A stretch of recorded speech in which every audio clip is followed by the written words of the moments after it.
అంటే main refined oil వాడటం వల్లే ఎక్కువ సమస్యలు వస్తున్నాయని చెప్పి మీ దృష్టికి వచ్చిందా మీరు వస్తున్న పేషెంట్స్?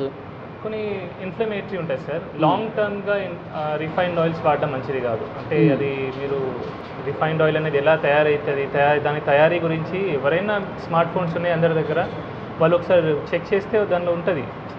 సో కెమికల్స్ అవన్నీ వాడడం జరుగుతుంది. సో అది లాంగ్ రన్లో మంచిది కాదు. మనం ఏంటంటే తక్కువ ధరలో వస్తుంది, చౌక ధరలో వస్తుంది కాబట్టి అందరూ అదే వాడతారు. అది బాగా డేంజరస్. ఓకే, దానివల్ల ఎన్నో రోగాలు వస్తాయి. సార్ ఎలాంటి రోగాలు వస్తాయి సార్? అన్నీ సార్, ఇన్ఫ్లమేటరీ డిసీజెస్. ఓకే, మన బాడీలో మెయిన్ వచ్చే రోగాలకు కారణం ఇన్ఫ్లమేషన్. బ్రెయిన్ స్ట్రోక్ కానివ్వండి, హార్ట్ స్ట్రోక్ కానివ్వండి, కీళ్ళ నొప్పులు కానివ్వండి, రకరకాల. అవన్నీ ఆయిల్ వల్లే. మోస్ట్లీ ఆయిల్ వల్లనే అని అనను, ఒకదాని అనను, కానీ మన జీవన విధానం సార్. ఇప్పుడు నేను రిఫైన్డ్ ఆయిల్ ఒకదాన్ని నేను దూషించాను. నా దృష్టిలో మన జీవన విధానం ఏదైతే ఉందో అది కరెక్ట్ లేదు, సరిగా మనం బతకట్లేదు.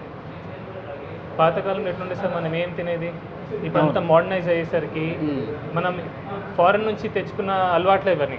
పిజ్జాలు, బర్గర్లు తింటున్నాం, మన గారెలు, సకినాలు ఎక్కడో పోయినాయి. మనం ఇంట్లో వండుకునేది ఇప్పుడు అన్నీ స్విగ్గీ, జొమాటోలు ఉన్నాయి, అన్నిటికీ ఆర్డర్. పిండి వంటలు కూడా బయట నుంచి కొనుక్కుంటాం. పిండి వంటలు కూడా బయట నుంచి. అసలు ఇప్పుడు మన అమ్మమ్మలు, నానమ్మలు చేసిన వంటలు ఉన్నాయా సార్? అవి కూడా బయట నుంచే ఆర్డర్ చేస్తాం. అవును.